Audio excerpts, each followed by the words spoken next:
حویلی میں ہنا اور عارفین کی شادی کی تیاریاں شروع ہو چکی تھیں اور سب لوگ اس میں زور و شور سے حصہ لے رہے تھے کیونکہ دن کم تھے اور کام زیادہ تھا۔ اشما بالکل بڑی بہو کی طرح ہر کام میں پیش تھی۔ احان اسے چھوڑنے کے بعد واپس گھر نہیں آیا تھا بلکہ وہیں سے شہر کے لیے نکل گیا تھا۔ اس کی واپسی مہندی والے دن صبح ہوئی تھی۔ اشمل کا احان پر اب پارا کچھ زیادہ ہی چڑھ چکا تھا، جس نے ایک بار بھی فون کرنے کی زحمت نہیں کی تھی۔ اس لیے احان کے آنے کا سن کر ایک بار بھی وہ اس کے سامنے نہیں گئی تھی۔ احان نے اسے کتنی بار بلوا چکا تھا لیکن اشمل بھی مکمل طور پر اسے اگنور کرتے ہوئے اپنے کام میں مصروف تھی۔ گھر میں باقی سب بھی دونوں کی ناراضگی نوٹ کر چکے تھے لیکن احان کے معاملے میں کوئی بھی بول کر اپنی بینڈ نہیں بجوانا چاہتا تھا۔ بھابھی آپ تیار ہو جانا، جلدی کریں۔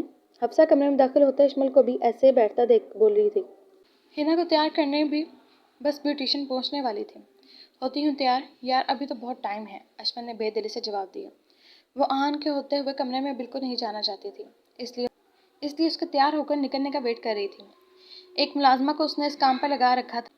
بھابھی اتنے دنوں سے آپ سے ایک بات کرنی تھی، سمجھ نہیں آ رہا کیسے کروں، لیکن آج احان بھائی کی بات سن کر مجھے لگا آپ کو اس بارے میں علم ضرور ہونا چاہیے، حفصہ حد درجہ سنجیدہ انداز میں کہتی اشمل کے پاس صوفے پہ آ بیٹھی تھی۔ اشمل نے حفصہ کو کبھی اتنا سنجیدہ نہیں دیکھا تھا۔ اور احان کی ایسی کیا بات تھی؟ وہ اس دن میں نے حاجرہ امی کو بابا سے احان بھائی کی دوسری شادی کروانے کے بارے میں بات کرتے سنا تھا۔ آپ کو شاید علم نہیں اس بات کا، لیکن جیسے ہر خاندان کی اپنا روایت ہوتی ہے ویسے ہی ہماری خاندان کی روایت ہے کہ مرد کو ہر حال میں 2 شادیاں کرنی ہوتی ہیں۔ دادا جان نے بھی 2 شادیاں کی، بابا اور فرقان چچا کی مثال تو آپ کے سامنے ہے، ویسے ہی احان بھائی کو بھی دوسری شادی کرنی ہوگی۔ حفصہ نے ایک بار ٹھہر کر اشمل کا دھواں ہوتا چہرہ دیکھا تھا۔ ہنا کو آنکھوں میں چپ رہنے کی دھمکی دیتی حفصہ ہمت کر کے پھر بولی تھی۔ پہلے تو بھیا اس بات کے حق میں نہیں تھے، لیکن آج صبح ہی ان کے حویلی واپس آنے کے بعد انہوں نے حاجرہ امی سے بات کرتے سنا ہے، جس میں وہ بسمہ سے دوسری شادی پر رضامندی دے رہے تھے۔ حفصہ کی بات ختم ہوتے ہی مشکل سے خود پر کنٹرول رکھتے اشمل غصے سے اپنی جگہ سے اٹھی تھی۔ یہ بات سن کر اس کے اندر جیسے آگ لگ چکی تھی۔ احان رضا میر میں تمہیں چھوڑوں گی نہیں۔ اشمل بنا حفصہ کے ایکسپریشنز پر غور کیے جلدی سے دروازے کی طرف بڑھی تھی جب اندر آتی ملازمہ نے اسے احان کے بلانے کا بتایا تھا، جس کا کوئی بھی جواب دیے بغیر اشمل اپنے کمرے کی طرف بڑھی تھی۔ بدتمیز حفصہ، یہ کیا بکواس کیا تم نے بھابھی سے؟ کب ایسی کوئی روایت ہے ہمارے خاندان میں؟ اور احان بھائی بھابھی سے کتنا پیار کرتے ہیں، ایسی کوئی بات ہوتی تو انہوں نے ماننی ہی نہیں تھی۔ ہنا حفصہ کی کلاس لیتے بولی۔ اشمل جتنے غصے میں گئی تھی اسے تو ڈر ہی لگ رہا تھا، تو اور کیا کرتی، ایک دوسرے سے کتنا پیار کرتے ہیں دونوں، ایک دوسرے سے ناراض الگ الگ بالکل بھی اچھے نہیں لگ رہے۔ بھیا بیچارے صبح سے بھابھی کو کتنی بار بلا چکے ہیں لیکن بھابھی ان کے حال لینے کو تیار ہی نہیں ہے۔ میں نے تو بس اپنے بھیا کی مدد کرنے کی کوشش کی ہے، حفصہ ہنستے ہوئے بولی۔ اور اگر جو اس بات سے صلح ہونے کے بجائے اور بات بگڑ گئی تو دونوں ہی غصے والے ہیں۔ مجھے تو بہت ٹینشن ہو رہی ہے، تمہیں اتنی بڑی بات بھابھی کو نہیں کہنی چاہیے تھی۔ ہنا کو ان دونوں کی بہت فکر ہو رہی تھی۔ احان کے غصے سے تو وہ واقف تھی اور اشمل بھی بہت غصے میں گئی تھی۔ تمہیں تو بس ٹینشن لینے کا بہانہ چاہیے، یقین رکھو مجھ پر کچھ نہیں ہوگا۔ حفصہ کی بات پر ہنا سے گھور کر رہ گئی تھی۔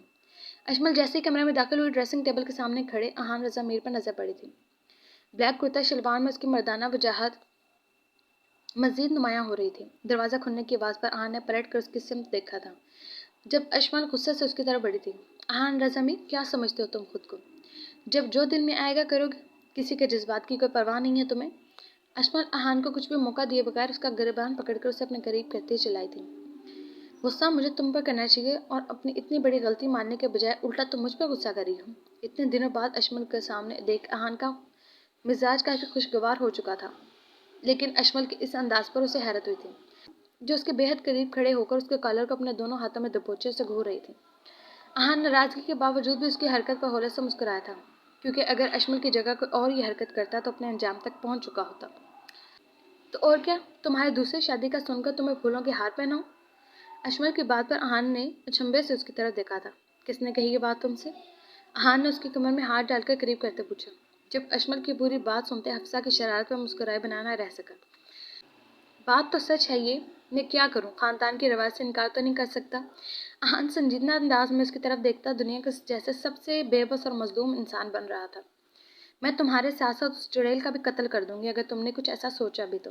اشمل اس کی آنکھوں میں ناچتی شرارت پر غور کیے بغیر ہی اس پر چلائی تھی۔ تم صرف میرے ہو، صرف میرے، اور تم پر صرف میرا حق ہے۔ خبردار جو کسی کو بھی حق دینے کے بارے میں سوچا۔ اس بار میں کہہ رہی ہوں احان رضا میر، مجھ سے برا کوئی نہیں ہوگا۔ بات کرتے اشمل کی آنکھوں سے کئی آنسو بہہ نکلے تھے جن کو دیکھ احان کا دل بے چین ہوا تھا۔ میں مذاق کر رہا ہوں ایسا، اور حفصہ نے بھی صرف تم سے مذاق کیا ہے میرے پاس بھیجنے کے لیے۔ میں ایسا کرنے کے بارے میں سوچ بھی نہیں سکتا۔ تمہارے علاوہ میری زندگی میں کسی کی کوئی گنجائش نہیں ہے۔ میری جان، میری محبت کو بس اتنا ہی سمجھتی ہو کیا؟ احان اسے اپنے قریب کیے بھرپور جذبات میں بولا تھا۔ جب اس کی بات سنتے اشمل کے اندر تک سکون اترا تھا۔ میں نے اس دن تمہیں بہت کالز کیے لیکن تم نے کسی ایک کا بھی جواب نہیں دیا۔ میں اتنی پریشان تھی، سب کے سامنے مجھ پر غصہ کیا، پھر اتنے دن دور رہی مجھ سے اور ایک بات بھی بات نہیں کی۔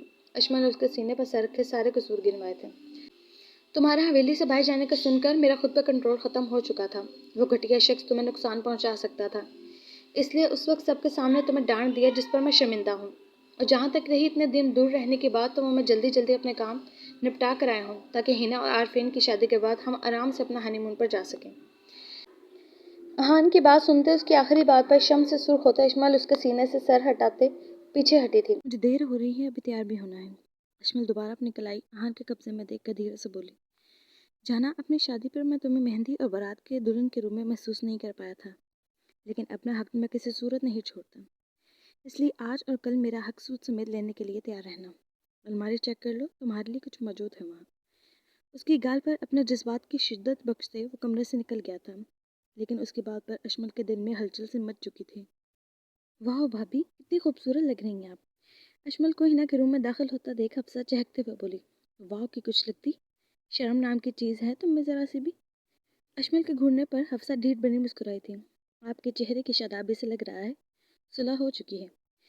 ماشاءاللہ، بہت پیاری لگ رہی ہیں آپ، محبت سے اشمل کے جگمگاتے روپ کی طرف دیکھتے ہوئے بولی۔ اشمل احان کے لائے ہوئے خوبصورت سے یلو اور اورنج کلر کی کنٹراسٹ کے لانگ فراک میں پھولوں کا زیور پہنے بے حد حسین لگ رہی تھی۔ نہیں بھئی، آج تو سب سے زیادہ پیاری ہماری ہنا لگ رہی ہے، بہت غضب ڈھا رہی ہے۔ اشمل پیار سے ہنا کے سجے سمرے شرمیلے روپ کی طرف دیکھتے ہوئے بولی، جو یلو اور گرین شرارے میں ملبوس ہلکے سے میک اپ پر سر پر دوپٹہ سیٹ کیے مہندی کی دلہن کے روپ میں بہت خوبصورت لگ رہی تھی۔ تھوڑی ہی دیر میں اشمل اور ہنا اسے تھام کر نیچے لے آئی تھی۔ ہنا کو اس طرح سب کی نگاہوں کا مرکز بننا بہت کنفیوز کر رہا تھا۔ جب اشمل اس کا ہاتھ تھام کر اسے حوصلہ دیتے اسٹیج پر بیٹھے عارفین کے ساتھ جا بٹھایا تھا۔ آج تو عارفین کی چھب بھی نرالی تھی۔ احان کی نظریں تو اشمل کے حسین روپ میں اٹر کر رہ گئی تھیں جب اسے سب کے سامنے ہی بہکنے پر مجبور کر رہا تھا۔ ہنا کو تسلی دیتے اشمل اب خود بھی احان کی بولتی نظروں سے کنفیوز ہو چکی تھی۔ حاجہ بیگم کے کسی کام سے ملازمہ کو ہدایت دینے وہ اندر کی طرف بڑھی تھی۔ ابھی وہ راہداری سے گزر رہی تھی جب کسی نے اسے بازو سے پکڑ کر قدرے تاریک کونے کی طرف کھینچا تھا۔ اس سے پہلے کہ اشمل کی چیخ نکلتی، احان نے اس کے منہ پہ ہاتھ رکھ دیا تھا۔ احان کے ایسے کرنے سے اشمل کی آنکھیں باہر کو نکلی تھیں۔ کیا ہوا؟ احان نے حیرت سے اس کے ہونٹوں سے ہاتھ ہٹاتے پوچھا۔ احان، یہ کیا طریقہ ہوا؟ میری لپسٹک خراب ہو گئی ہوئی تو؟ اشمل کے منہ بسورنے پر احان مسکرایا تھا۔ وہ تو میں ویسے بھی خراب کرنے کا ارادہ رکھتا ہوں، احان معنی خجل سے کہتا اس پر جھکا تھا۔ نہیں احان، پلیز۔ اشمل نے اس کے سینے پر ہاتھ رکھے اسے خود سے دور کرنے کی کوشش کی تھی، لیکن احان اس کے دونوں ہاتھوں کو گرفت میں لیتے پیچھے موجود دیوار کے ساتھ ٹکا چکا تھا۔ احان نے جھک کر اس سے اڑتی مہندی اور موتی کی خوشبو کو اپنے سانسوں میں بسایا تھا۔ اس کے ماتھے پر سجی بندیا پر ہونٹ رکھ دیے تھے۔ احان، یہ آپ کیا کر رہے ہیں؟ ملازم سب اندر ہی موجود ہیں، کوئی بھی اس طرف آ سکتا ہے۔ اشمل ہمیشہ کی طرح اس کے جذبات کی شدت سے گھبراتے ہوئے بولی، تو چلو پھر بیڈ روم میں چلتے ہیں۔ احان شرارتی انداز میں کہتے اسے اٹھانا جھکا تھا جب اشمل دھیرے سے چلائی تھی۔ کیونکہ احان سے کوئی بھی بائی نہیں تھی، وہ واقعی اسے سب کے سامنے اٹھا کر بیڈ روم میں لے جاتا۔ جانا، ابھی کے لیے تو چھوڑ رہا ہوں، لیکن کل رات کسی قسم کی کوئی مہلت نہیں ملنے والی۔ اشمل کے ہونٹوں کو ہلکے سے چھوتے گمبھیر سرگوشی میں اسے بابر کرواتے احان وہاں سے نکل گیا تھا۔ اشمل دل پر ہاتھ رکھ کر خود کو نارمل کرتے چہرے پر پیار سے مسکان سجائے اندر کی طرف بڑھی تھی۔ وہ بہت خوش تھی اور دل سے اپنے رب کی شکر گزار تھی جس نے اتنی محبت اور عزت کرنے والے شوہر سے اس کو نوازا تھا۔ احان رضا میر کے بغیر وہ اب جینے کا تصور بھی نہیں کر سکتی تھی۔ بارات کا فنکشن بھی خیر و عافیت سے انجام پا چکا تھا۔ اشمل کے گھر والوں نے بھی بارات میں شرکت کی تھی۔ اسما بیگم اور سلمان صاحب اپنی بیٹی کو اپنے گھر میں خوش آباد دیکھ کر مطمئن ہو چکے تھے۔ ہنا پر دلہن بن کر بہت روپ آیا تھا، لیکن عارفین بھی کسی سے کم نہیں لگ رہا تھا۔ ہنا کو تھوڑی دیر پہلے حفصہ اور اشمل باقی کزن کے ساتھ عارفین کے روم میں بٹھا کر گئی تھیں۔